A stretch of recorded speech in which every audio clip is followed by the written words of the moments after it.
Students, अब हम study करेंगे साइंटिफिक प्रिंसिपल्स ऑफ मैनेजमेंट। पहले हमने स्टडी करे थे प्रिंसिपल्स ऑफ मैनेजमेंट, अब हम लोग स्टडी कर रहे हैं साइंटिफिक प्रिंसिपल्स ऑफ मैनेजमेंट। पहले हमने जो स्टडी करे थे वो थे फ्योल के प्रिंसिपल्स, अब हम लोग स्टडी करेंगे टेलर के प्रिंसिपल्स। ये दोनों ने ही मैनेजमेंट को लेके कुछ प्रिंसिपल्स दिए थे, उसमें से अब हम फ्योल के प्रिंसिपल्स डिस्कस कर चुके हैं, अब हम टेलर के प्रिंसिपल्स डिस्कस करेंगे। तो टेलर के प्रिंसिपल्स में क्या है, बेसिकली ये प्रिंसिपल्स टेलर ने दिए थे। Taylor was a mechanical engineer. वो एक इंजीनियरिंग फर्म में एज अ मैकेनिकल इंजीनियर काम करते थे। तो वहाँ पे उन्होंने मैनेजमेंट करने के लिए अपनी साइंटिफिक टेक्निक्स को यूज़ किया था मैनेजमेंट करने के लिए। Basically from being a science background उन्होंने अपनी जो साइंस की नॉलेज थी वो अप्लाई करी थी मैनेजमेंट करने के लिए। उन्होंने जो भी रूल्स बनाए हैं वो उनका मेन फोकस वहाँ उस पर इस चीज़ पे था कि जो वर्कर्स हैं उनकी एफिशिएंसी इंक्रीज़ की जाए और उनका ऑप्टिमम यूटिलाइजेशन हो सके, कोई रिसोर्स वेस्ट ना हो। किस तरह से हम लोग हर एक रिसोर्स, इवन टाइम, मटेरियल और ह्यूमन बीइंग, किसी भी तरह का कोई भी रिसोर्स हो उसकी एफिशिएंसी मैक्सिमम हो जाए और उसकी यूटिलाइजेशन भी वो भी ऑप्टिमम हो। तो उन्होंने जो भी प्रिंसिपल्स डेवलप करे हैं अपने, वो इस बेसिस पे करे हैं। एंड ही वो मेनली उन्होंने बहुत सारी बुक्स पब्लिश करी हैं मैनेजमेंट पे, और उनका मेन फोकस था साइंटिफिक मेथड्स को अडॉप्ट करना, जो कि scientific methods of management adopt करना। मतलब साइंटिफिक मेथड्स ऑफ मैनेजमेंट क्या है कि analytical thinking and scientific thinking आप यूज़ करो। ये नहीं कि मेरे दादाजी ऐसे करते थे तो मैं भी ऐसे करूँगा, या मुझे ऐसा सिखाया गया तो मैं ऐसा ही करूँगा। लेकिन आपके पास जो ऐसा नहीं करना, हमने करना है जो आपके पास सिचुएशन है, आपने उस सिचुएशन में रहते हुए उसके प्रॉस कॉन्स, उसके कॉन्सिक्वेंसेस, उसके कॉजेज, उसका इफेक्ट सब चेकआउट करके फिर डिसीजन लेना है। एनालाइज करके, एनालिटिकल थिंकिंग मतलब एनालाइज करके उस चीज़ को सोचना है और दिमाग से सोचना है, साइंटिफिकली सोचना है। ये नहीं कि जैसा सिखाया गया वैसे ही सोचना है। This was the main focus of principles of management. Basic introduction ये थी। तो अब इन्होंने 4 प्रिंसिपल्स दिए थे साइंटिफिक मैनेजमेंट की, एंड साइंटिफिक टेक्निक्स दी थी। 4 प्रिंसिपल्स 4 दिए थे एंड कुछ टेक्निक्स दी थी जो मैनेजमेंट करने के लिए। तो इनका सबसे पहला प्रिंसिपल है science not rule of thumb. मतलब हमें हमारी मैनेजमेंट करने के टाइम पे साइंस को अडॉप्ट करना चाहिए, यानी कि साइंटिफिक थिंकिंग अडॉप्ट करनी चाहिए, एनालिटिकल थिंकिंग अडॉप्ट करनी चाहिए, ना कि हमें जैसे कह दिया गया वैसे ही करते रहना चाहिए। And what does rule of thumb means? Rule of thumb का मतलब है आपके पास आप डिक्टेटरशिप कर रहे हो। मतलब जैसे मैं मैनेजर हूँ, मैं ही आपको आके सब कुछ बोल रहा, आप सब एम्प्लॉयज़, मैं अपने एम्प्लॉयज़ के पास जा रही हूँ, मैं मैनेजर हूँ, मैं अपने एम्प्लॉयज़ के पास जा रही हूँ और उनको कह रही हूँ आप सब ऐसे ही काम करोगे। मैंने उनके बारे में कुछ नहीं सोचा, मुझे बताया गया उनसे काम करवाना, मैंने उन्हें बता दिया ऐसे काम करो, मैंने उसके अलावा कुछ भी नहीं सोचा उसके अलावा। तो जिससे क्या होएगा कि मैनेजमेंट जो है, एम्प्लॉयज़ जो है मेनली, वो काम करने के लिए इतना ज़्यादा मोटिवेटेड नहीं फील होंगे। What they will feel is, they will feel over burden. उनको बर्डन फील होगा कि मैनेजर जब आके ऐसे बोल रहा है कि मैंने बोल दिया ये काम करो तो करो। This is rule of thumb. But whereas अगर हम ये अप्रोच ना लगाए तो साइंटिफिक अप्रोच लगाएं, जैसे मैं मैनेजर हूँ तो मैं कह रही हूँ कि आप हमें ये काम करना है, आप बताओ कि कैसे काम किया जाए।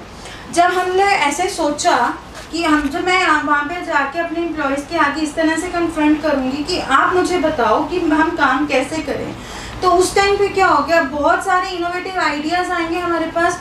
उन इनोवेटिव आइडिया से हम लोग एक बेस्ट आइडिया पिक करेंगे एंड उसको इम्प्लीमेंट करेंगे।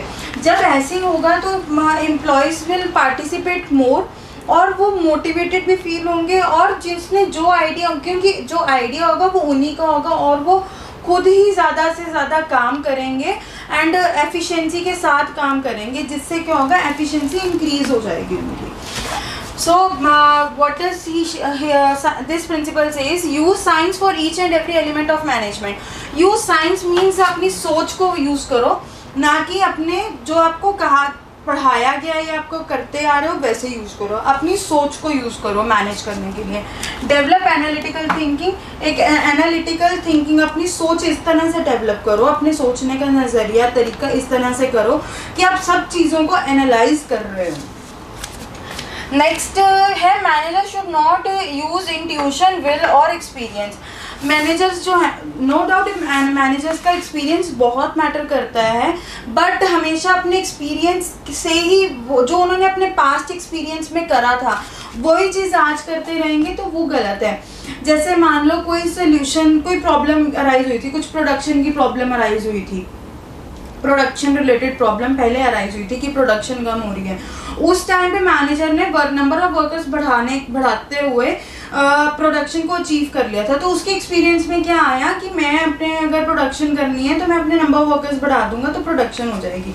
बट हो सकता है कि अब जो हमें प्रॉब्लम आ रही है वो प्रोडक्शन की प्रॉब्लम आ रही है, बट वो प्रॉब्लम जो है वो नंबर ऑफ वर्कर्स से रिलेटेड नहीं आ रही, वो प्रॉब्लम आ रही है हमारे रॉ मटेरियल की सप्लाई से रिलेटेड। अगर मान लो हमारा रॉ मटेरियल की सप्लाई कम है तो प्रोडक्शन कम होगी। तो प्रोडक्शन कम हो कि अगर है तो हम लोग सोचे मेरी पहले प्रोडक्शन कम हुई थी तो मैंने तो तब ऐसे ये करा था कि नंबर ऑफ वर्कर्स बढ़ा दिए थे, मैं अभी नंबर ऑफ वर्कर्स बढ़ा दूंगा।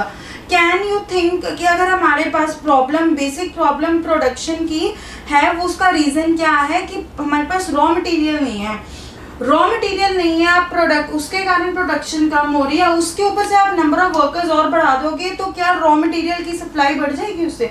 क्या प्रोडक्शन की प्रॉब्लम ठीक होगी उससे? नहीं होगी। तो यहाँ पे उसको एक एनालिटिकल थिंकिंग डेवलप करनी पड़ेगी कि अगर हमारे उसको सिचुएशन के अकॉर्डिंगली अपनी प्रॉब्लम जो है, जो सिचुएशन है, जो प्रॉब्लम है, उसके अकॉर्डिंग उसको सोल्यूशंस ड्राइव करने होंगे। Manager should not use intuition. Intuition मतलब आज मेरा मन कर रहा है कि ऐसे, यार आज मेरा मन कर रहा है कि अच्छा इस प्रॉब्लम को के लिए ना हम अपनी क्वालिटी गिरा देते हैं, या आज मुझे ऐसा लग रहा है कि अगर हम ऐसा करेंगे तो ऐसा हो जाएगा, मेरी इनर वॉइस ये कह रही है। तो अगर ऐसा हम लोग कुछ सोच रहे हैं तो वो गलत है। आपके पास, आप अंदर से तो कुछ भी सोच रहे हो, लेकिन क्या वो चीज़ जो है वो आपकी एग्जिस्टिंग ऑर्गेनाइजेशन में, एग्जिस्टिंग सिचुएशन में फिट बैठेगी या नहीं बैठेगी? This is the thing which you have to check out while applying और while finding a solution to a problem. Will मतलब इच्छा कि आज मेरा काम नहीं, मन नहीं है ये काम करने का आज, या मेरा मन है ये करते हैं तो वो करके देख लेते हैं आज।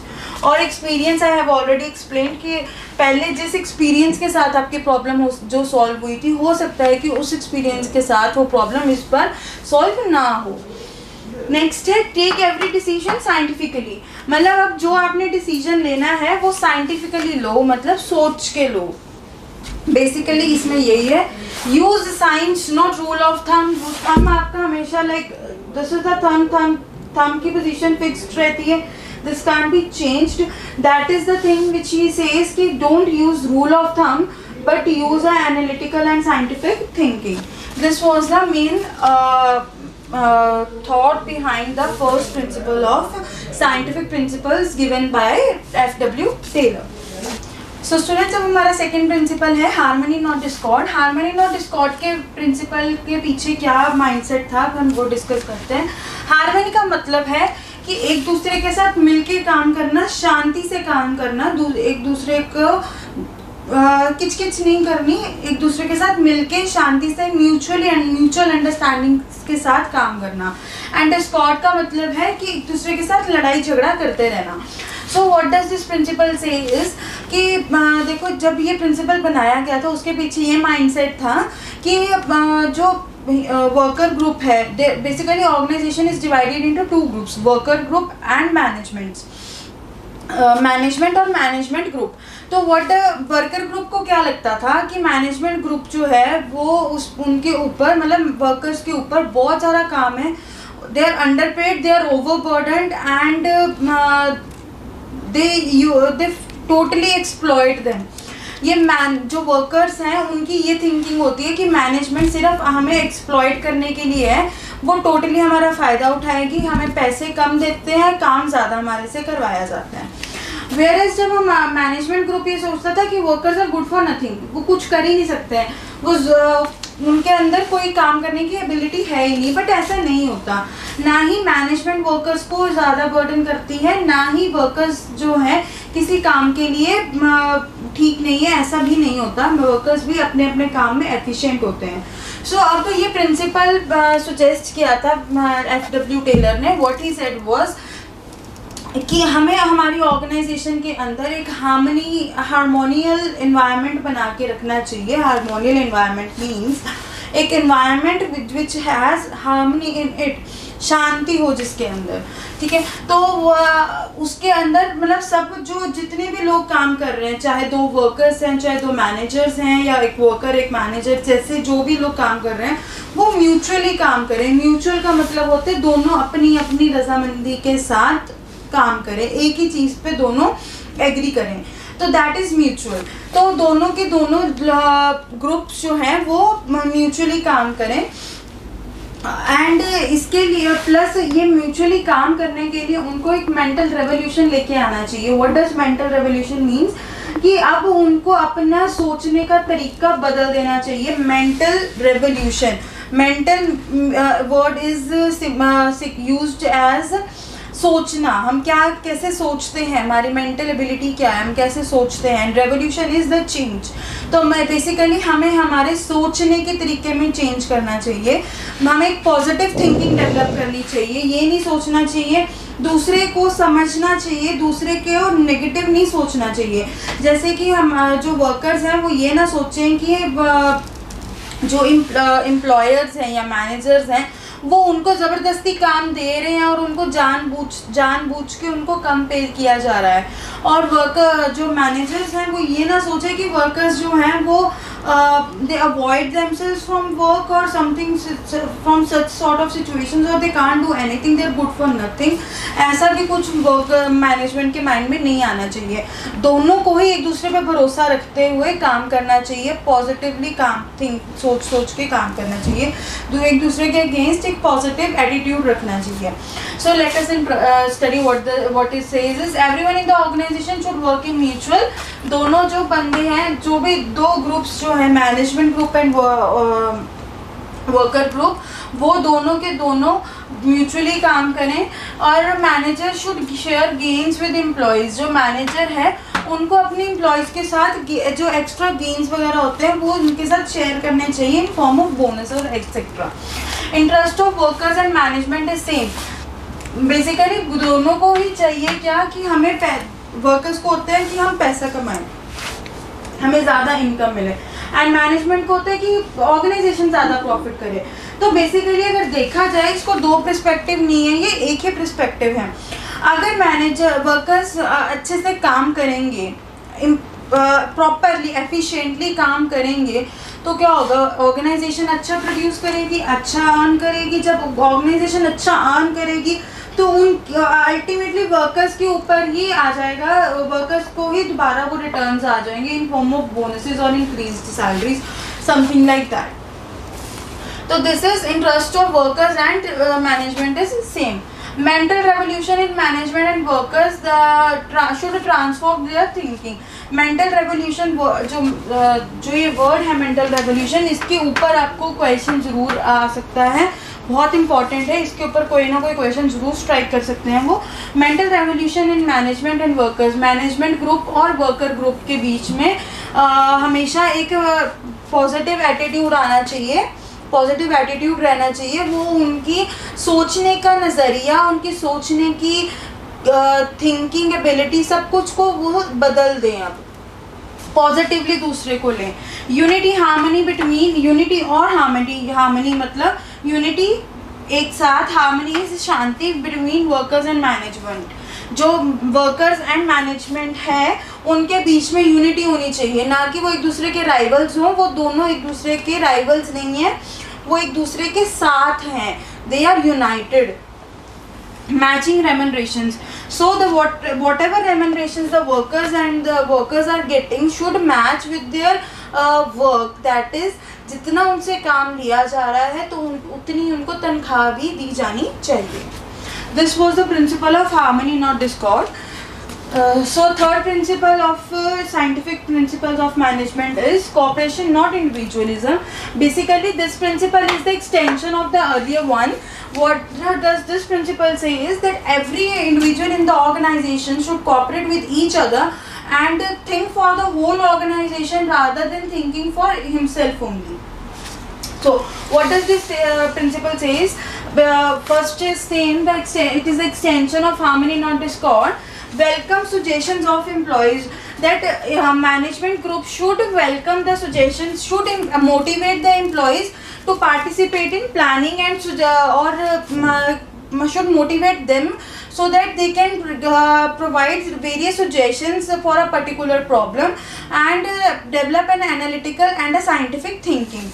So the welcome means to motivate, and to, if someone is providing you suggestions, then you should take it. If no doubt you should evaluate it, but you should give him a chance to provide a suggestion. Next is reward employees for their suggestions.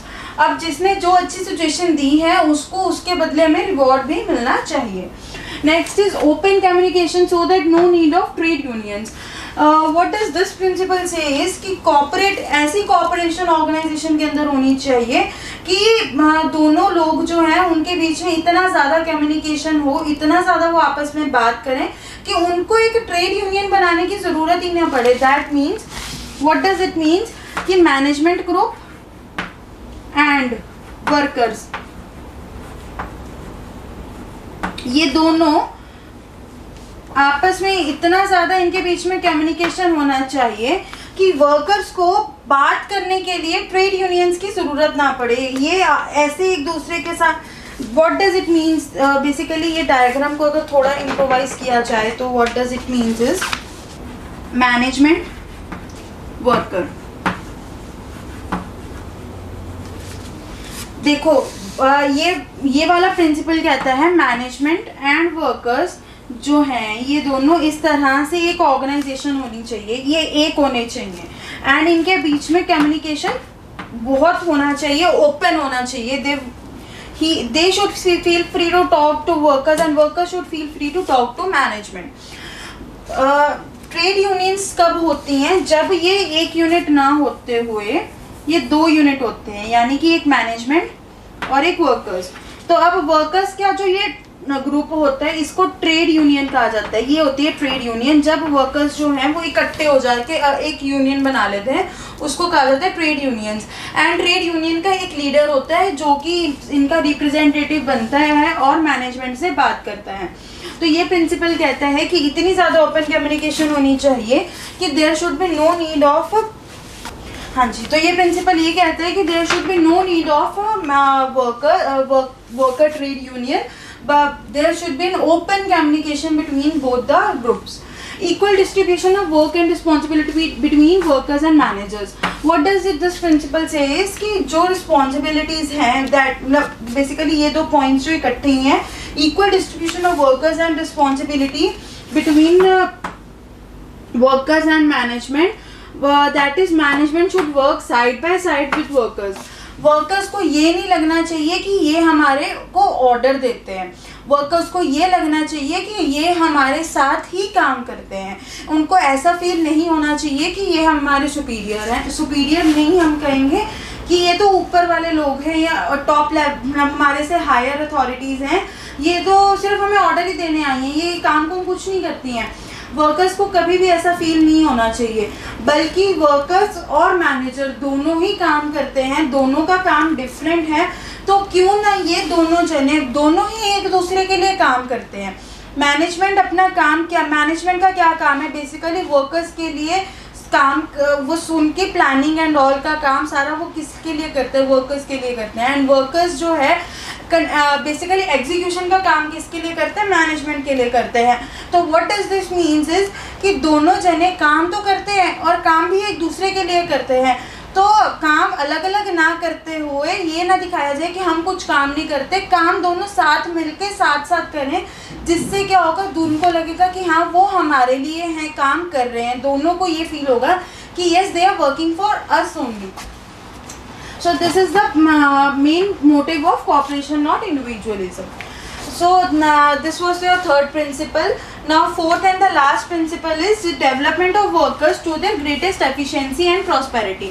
What does this principle say is, basically जब employees organisation में आते हैं उस time पे employees को ये माना जाता है कि ये हमारी एसेट है. एवरी ऑर्गेनाइजेशन जो है वो अपने एम्प्लॉयज़ के ऊपर कुछ ना कुछ इन्वेस्टमेंट करती है. अब जब वो इन्वेस्टमेंट करती है, लोग उसके ऊपर वो कुछ काम करती है, तो ये ऑर्गेनाइजेशन का ही ड्यूटी बनती है कि वो अपनी एम्प्लॉयज़ को to the greatest efficiency they have उसको पॉलिश करें. देखा बेसिकली व्हाट, इसको एग्जांपल एक रूल आपको बताऊं तो जैसे हीरा होता है. हीरा अगर हम उसको बिना उसकी पॉलिशिंग या उसको बिना तराशे देखें तो वो एक पत्थर जैसा दिखता है. लेकिन जब उसको तराश देते हैं हम लोग, जो जौहरी होता है या जो भी डायमंड मर्चेंट्स होते हैं, जब उसको तराश देते हैं तो वो एकदम कितना सुंदर एंड चमकने लग जाता है. This is the same thing what they want to say is कि जो वर्कर्स हैं, अब जब जो जौहरी ने वो हीरा खरीदा होगा अनपॉलिश्ड या जब उसको तराशा नहीं गया होगा, रॉ जिसको कहते हैं हम लोग, रॉ हीरा जैसे हम कह लें, वो खरीदा होगा रॉ डायमंड, तब उस टाइम पे उसने उसके ऊपर पैसा तो लगाया ही होगा. पैसा लगाया है उसके ऊपर, तो अब वो अगर उस चीज़ को बेचने जाए, उससे फ़ायदा लेने जाए, वो नहीं ले सकते जब तक उसको तराशे ना. तो तराशना भी उसी जौहरी की ही ड्यूटी है. अब जब वो उसको तराश देगा तो उसके से उसको डबल ट्रिपल फ़ायदा हो जाएगा.